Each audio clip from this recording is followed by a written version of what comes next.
Olá, então nesse vídeo eu quero mostrar um pouquinho mais sobre o arquivo de configuração, né, um CSV, referente ao Repeteia, né? Então foram adicionadas mais algumas funcionalidades aqui para atender alguns requisitos aí do projeto, do game design.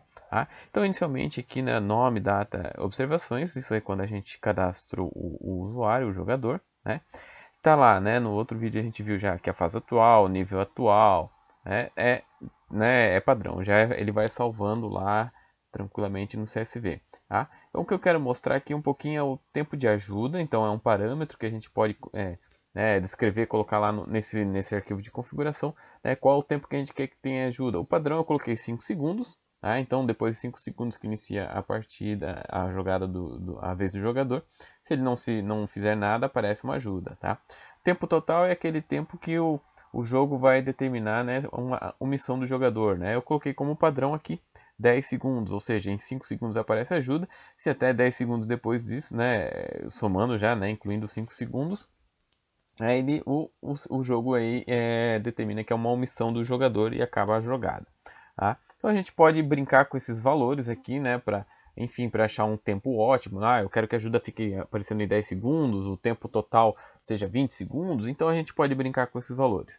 Também então foi adicionado tempo de exposição, ou seja, esse aqui é o tempo em que a figura vai ser mostrada para o usuário para ele poder memorizar. Tá? Eu coloquei aqui como um padrão, né, uma float, né, ou seja, eu posso pôr números quebrados aqui, mas eu coloquei como 1 segundo, ou seja, a figura vai ser mostrada para o jogador em 1 segundo e depois desaparece. A gente pode deixar mais rápido, mais lento, aí dependendo, né, do público, da pessoa que estiver utilizando.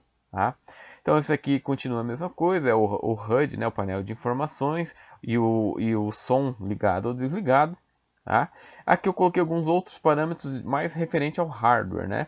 Então, basicamente, esse zero aqui é referente à câmera, né? O que significa essa câmera aqui? Normalmente, o programa aqui, o sistema, né, ele vai ter que utilizar uma câmera, né? Mas para identificar qual a câmera deve ser utilizado, né, a gente põe um valor aqui, 0, 1, 2, 3, né? O valor 0 normalmente é a câmera padrão. Por exemplo, se for um laptop, né, é a câmera que está no laptop. Se for uma câmera webcam conectada num USB, provavelmente não vai ser mais 0, vai ser 1, 2 ou 3, dependendo de qual porta for ligada. Né? Então, dependendo do sistema, às vezes a gente pode, né, deve aí alterar. Mas normalmente aqui está 0 porque eu estou usando o notebook, estou usando a câmera do notebook. Mas quando a gente usar aqui o jogo, né, eu posso colocar 1 aqui e ele vai procurar a outra câmera. Tá? Aqui, 800 por 600 é a resolução do projetor, né? Tem alguns projetores que tem uma resolução diferente, etc e tal, né? A gente seta aqui nessas variáveis. Então, se o meu sistema mudar, troquei meu projetor, meu projetor tem uma maior resolução, eu posso brincar com esses números aqui da resolução, né? A altura da projeção e largura da projeção. Esse próximo dupla linha aqui, né, é a largura da tela de controle e a altura da tela de controle. Essa aqui é essa tela de controle, daqui a pouco eu rodo o programa, mas é aquela onde fica mostrando, né, a captura de vídeo, né, onde está mostrando também os pontos lá de rastreamento da pessoa. Isso aqui é importante, né, esses valores aqui. Às vezes eu posso pôr uma tela maior, etc. Enfim, dependendo da pessoa que estiver utilizando, tá? Mas também eu deixei default 640 por 480. Esses valores são importantes, tá? Frisados aqui, porque eles também são usados, esses 4 valores aqui, eles têm uma relação que também é utilizado lá na correção de perspectiva. Então, se a gente fizer qualquer mudança aqui, ele automaticamente já muda lá no cálculo, tá? E aqui também, isso aqui mais vai ser uma customização também que foi pedida durante as reuniões com os especialistas, né? Para ter por exemplo, uma opção, né, para a gente ter uma paleta de cores para as figuras, por exemplo, e também alguns sons variados, né? Porque sabe-se que o autismo aí, né, cada autismo, cada pessoa que tem o transtorno, né, é única, né? Então, às vezes ela pode não gostar de certas coisas, né? Então, a gente tenta otimizar esse programa e fazer, vamos dizer assim, uma customização específica dependendo da pessoa. Né? A pessoa, por exemplo, daqui a pouco eu ponho um exemplo, daí fica mais fácil de entender. Por enquanto, se você escrever padrão e padrão aqui nesse arquivo de configuração, né, vai ter as músicas, né, os sons, né, e as cores padrões do jogo Repeteia. Tá? Então vamos rodar para a gente entender um pouquinho melhor aqui. Deixa eu ver se eu tenho algum arquivo lá. Não tem nenhum salvo. Então vamos rodar aqui e vamos mostrar alguns exemplos. Então, jogos, vamos jogar o Repeteia. Jogador não tem nenhum cadastrado, vamos cadastrar um jogador. Eu vou colocar um aqui só para a gente entender. Então, cadastrar novo jogador, não quero cadastrar outro. Né? Então vamos lá, Repeteia, jogador 1. Né? Fase e nível não vou brincar porque eu já mostrei no outro vídeo. Né? Então jogar, né? Continuar. Aqui a gente calibra. Essa aqui é a tela de controle, isso aqui que eu falei, né? Qual que é a largura e altura que a gente pode brincar também. Se a pessoa, eu quero uma tela maior, eu quero uma tela menor, tudo bem, dá para usar lá no arquivo de configuração. E falando nele, né? Vamos lá só dar uma abridinha, né? Então, vocês viram aqui nessa pasta aqui onde são criados aqueles arquivos, tanto para o Carteia quanto para o Repeteia ou para qualquer outro jogo que venha a ser criado. Então, o config que vai estar armazenado, né, aquelas configurações, né? Esses três primeiros, 111 foi o nome do jogador que eu coloquei, né? A idade, a data de nascimento e observações. Então fase 1, nível 1, 5 segundos de ajuda, 10 de omissão, né? 1 de tempo de exposição, painel de informação ligado, som ligado, né? As resoluções e o resto tudo padrão. Beleza, vou fechar aqui. Não mexi em nada aqui, né? Então vamos lá para o jogo. Então o Repeteia já está aqui funcionando. Então vamos iniciar.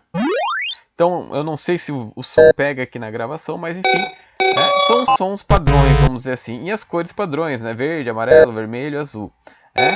Bacana. Então vamos dar um ESC aqui. E agora a gente vai brincar um pouquinho aqui.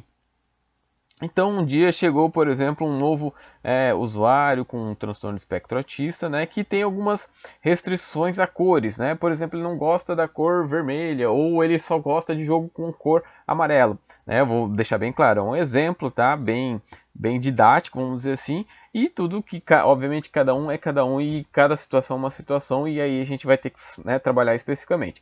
Mas aqui eu vou dar um exemplo, por exemplo, uma criança que gosta só da cor amarela, né? Por alguma razão, sei lá, só gosta da cor amarela. Então, se a gente for lá no nosso Repeteia, aqui nos assets, onde que tem as figuras do jogo, né? Tem uma pasta específica, né, que a gente pode brincar, né, fazer uma mudança nas cores, das sprites aí que a gente tem no jogo. O padrão é todo aquilo lá que eu mostrei anteriormente, né, colorido, etc e tal. Mas, né, o específico, essa criança só gosta do amarelo, por exemplo, né? Então vamos trabalhar com essas figuras e transformá-la, né, em amarelo, vamos dizer assim. Então vamos rodar aqui o nosso programa, né? Vamos lá, Repeteia. Jogador, só tem um jogador cadastrado e ele, né, essa pessoa chegou nova aqui, vamos cadastrar. Então o jogador 2, ele tem restrição de cores, né? Vamos dizer assim. Então, para ele a gente vai criar essa restrição, tá? Então, quando a gente criou o jogador aqui, lá naquela pasta, né, dos jogadores, né, criou aqui os novos arquivos para essa nova pessoa, né, o João, a Maria, etc. Qualquer pessoa aí, né, que estiver utilizando o sistema. Então, na configuração dele aqui do Repeteia, tá padrão. Infelizmente ainda não, né, a gente não chegou no nível que a gente poderia escolher isso aí lá no menu, então a gente pode colocar manualmente aqui. Então as cores, né? Então a gente tem cores e som. Então ele tem restrição a cores. Então a gente põe aqui específico ou o nome depois, né? É o Joãozinho, né? Ele tem restrição a cores. Daí a gente cria uma pasta somente para ele lá, né? Eu coloquei específico aqui, é um cliente específico, tá? Então a gente salva esse carinha aqui e agora se a gente rodar o nosso jogo, cadê o nosso jogo? Vocês vão perceber aqui que vai vir, né, somente lá, né, os sprites, né, nesse exemplo aqui é tudo em amarelo, né? Eu já coloquei aqui para exemplificar. Então todos os desenhos, as sprites, etc e tal, foram trocados de colorido lá para ficar amarelo lá, para enfim, para a criança não ficar ter um disruptivo, etc, durante a sessão por causa da cor. Não tem nada a ver com o jogo, não tem nada a ver com o terapeuta, etc, mas por causa daquela coisa específica. Então isso é o que eu queria mostrar, essa possibilidade de customização, especificação aí, né, para para certas pessoas. Então vamos por um exemplo para o som, né? Para o som, então também uma paleta, não sei se serve também para sons, mas enfim, né? Sons específicos. Então veio uma terceira pessoa, né? Que tem restrição àqueles sons padrões ali do nosso jogo. Então vamos cadastrar essa terceira pessoa aí que tem restrição ao som, né? Então, de novo, né? Se a gente for lá na nossa pasta de jogadores, olha, já criou aqueles arquivos e criou, né, os arquivos aqui individuais de cada jogador. Então a gente vai mudar dessa pessoa que ela tem problemas com o som, né? Então eu também, de novo, tá? É um exemplo didático, tá? Não tem nada, né? Enfim, é só para entender, né? Vamos dizer que essa criança que agora não gostou, enfim, ficou irritada com aqueles sons originais do jogo lá, só que ela gosta muito, sei lá, de som de animais, né? Então a gente fez uma modificação lá na pasta dos sons. De novo, lá no Assets a gente tem pastas das figuras, né? As figuras padrões e também dos sons. Os sons padrões e os específicos aí dependendo da pessoa. Então a gente tem que trabalhar especificamente cada caso aí nessas situações, né? Então vamos pegar esse novo jogador aqui. Desculpem o exemplo, né? Mas é só didático aí para entender bem, né? Então eu mudei os sons do jogo, né? Só alguns, só para exemplificar, e coloquei som de animais aqui nas figurinhas, né? Cachorro, gato, passarinho e galinha, só para exemplificar. Então é uma possibilidade, como diria nos jogos atuais, né? São mods, né? São formas, modos que eu posso alterar aí, né? Dependendo da minha necessidade, tá? Então é uma flexibilização aí que a gente pode, né, realizar, tá? Deixa eu dar um ESC aqui. Então eu acredito que era isso nesse vídeo aqui, então era mais para mostrar essa flexibilização, né, para casos específicos que a gente pode alterar no programa, ou seja, não é uma mudança tão rápida, mas é possível. Tá? Então isso aqui a gente coloca aqui, né, naquele arquivo de configurações. Eu esqueci também de falar aqui do tempo de exposição, né? Então, por exemplo, o tempo de exposição eu coloquei como 1 segundo, né? Mas vamos dizer que é uma população, sei lá, mais idosa, que precisa de mais tempo para memorizar. Vamos pegar os jogadores aqui, vamos pegar o terceiro de novo, vamos só mudar aqui diretamente para não criar um outro, né? Então esse 1.0 aqui fica 1 segundo. Então se eu puser, sei lá, 3 aqui, 3.0, só para não dar encrenca aqui lá no entendimento, né? O que vai acontecer?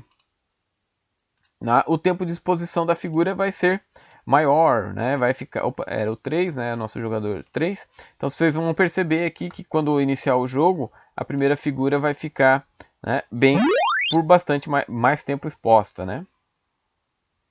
Vamos ver.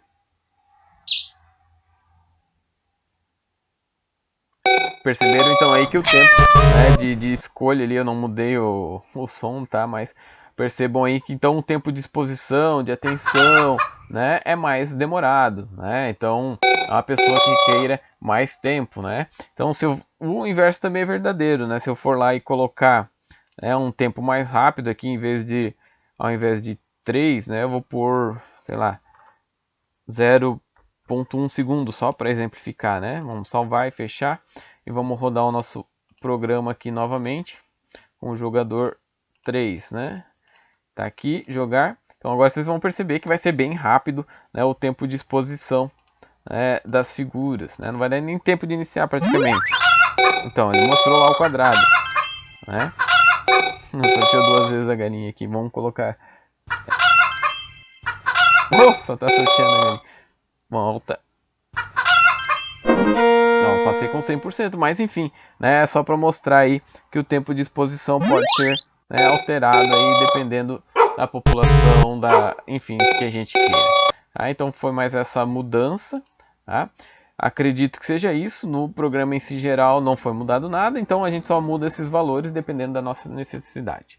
Tá certo? Obrigado e até a próxima.